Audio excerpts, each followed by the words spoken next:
सबसे पहले study material और इम्पोर्टेंट क्वेश्चंस के लिए सब्सक्राइब करें और घंटी बजाएं।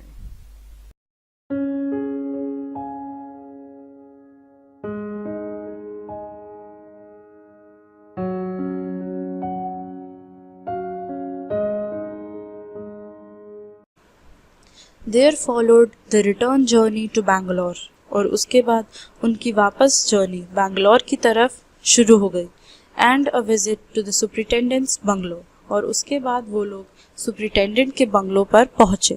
अ टीयरफुल प्लीडिंग, जो वाइफ थी ऑथर की, उन्होंने बहुत ही रोते हुए उस सुपरिटेंडेंट से रिक्वेस्ट की, Baba and I are both fretting for each other, और उन्होंने कहा कि बाबा और मैं दोनों बहुत ही ज़्यादा दुखी हो रहे हैं और रो रहे हैं एक दूसरे के लिए।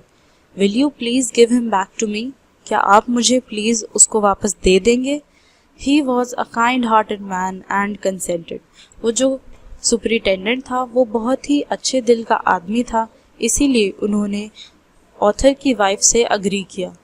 Not only that but he road the curator telling him to lend us a cage for transporting the bear to Bangalore.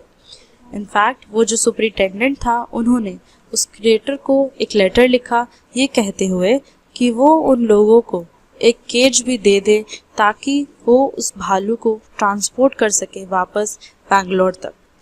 Back we went to Mysore again, और उसके बाद जो ऑथर था और जो उसकी वाइफ थी वो वापस बैंगलोर आ गए, armed with the superintendent's letter, और उनके हाथ में सुपरिटेंडेंट का लेटर भी था। Baba was driven into a small cage and hoisted on the top of the car. Baba को एक छोटी सी केज में डाला और उसको कार के ऊपर बिठा दिया। The cage was tied securely, वो जो केज थी उसको अच्छे से बांध दिया।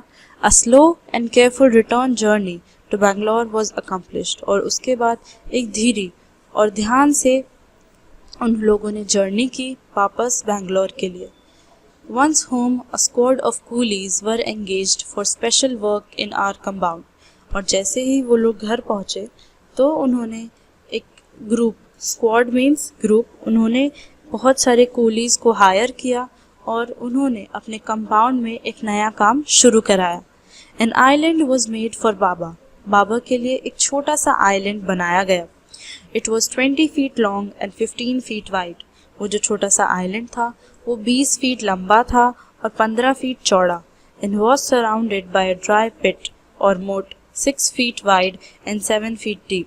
और उस आइलैंड के आसपास एक सूखी पिट थी, मीन्स गड्ढा, जो 6 फीट चौड़ा था और 7 फीट गहरा।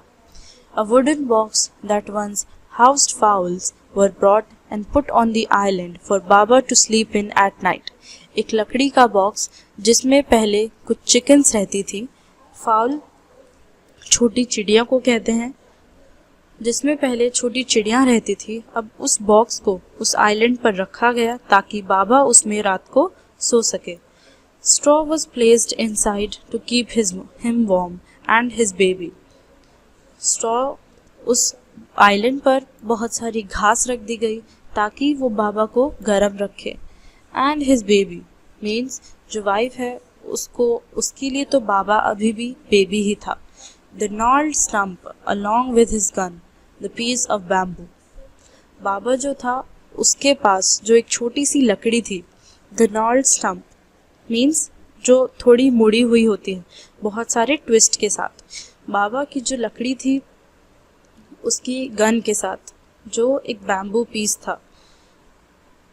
हिज बेबी मीन्स बाबा के पास 2 लकड़ियाँ थी, एक तो स्टंप थी जो बहुत ही ज़्यादा मुड़ी हुई थी और एक छोटी बैम्बू का पीस जो उसकी गन थी, तो ये दोनों बाबा के बेबी थे। Both of which had been sentimentally preserved since he had been sent away to the zoo, और ये दोनों ही चीज़ें बहुत ही आराम से प्रिजर्व की गई थी जब बाबा जू के लिए भेज दिया गया था। Were put back for him to play with, और ये दोनों चीज़ें बाबा के पास दोबारा रख दी गई जिनसे वो खेल सके।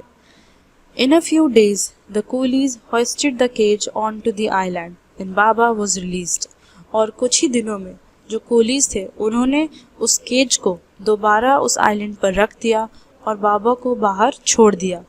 He was delighted. बाबा बहुत ज़्यादा खुश हो गया. Standing on his hind legs. अब बाबा अपने पीछे के दोनों पैरों पर खड़ा था.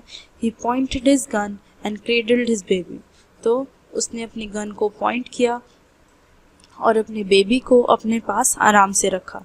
बेबी क्या है? वो ट्विस्टेड लकड़ी.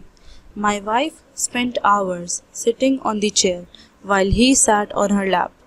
जो ऑथर की वाइफ थी वो घंटों अपनी चेयर पर बैठी रहती थी और बाबा उसकी गोदी में. He was 15 months old and pretty heavy too. जो बाबा था अब वो 15 महीने का हो चुका था और वो काफ़ी भारी भी था. The way my wife reaches the island and leaves it is interesting. जिस तरीके से उसकी जो वाइफ है वो उस आइलैंड तक पहुंचती है और जैसे वो उस आइलैंड से बाहर आती है ये बहुत ही इंटरेस्टिंग है. I have tied a rope to the overhanging branch of a mango tree with a loop at its end. Author कहता है कि उन्होंने उस मैंगो ट्री की ब्रांच से एक रस्सी बांधी हुई है और उसका एक सिरा छोड़ा हुआ है. Putting one foot in the loop, she kicks off with the other. और अपना एक पैर उस लूप में बांधकर वो दूसरे पैर से आगे बढ़ती है.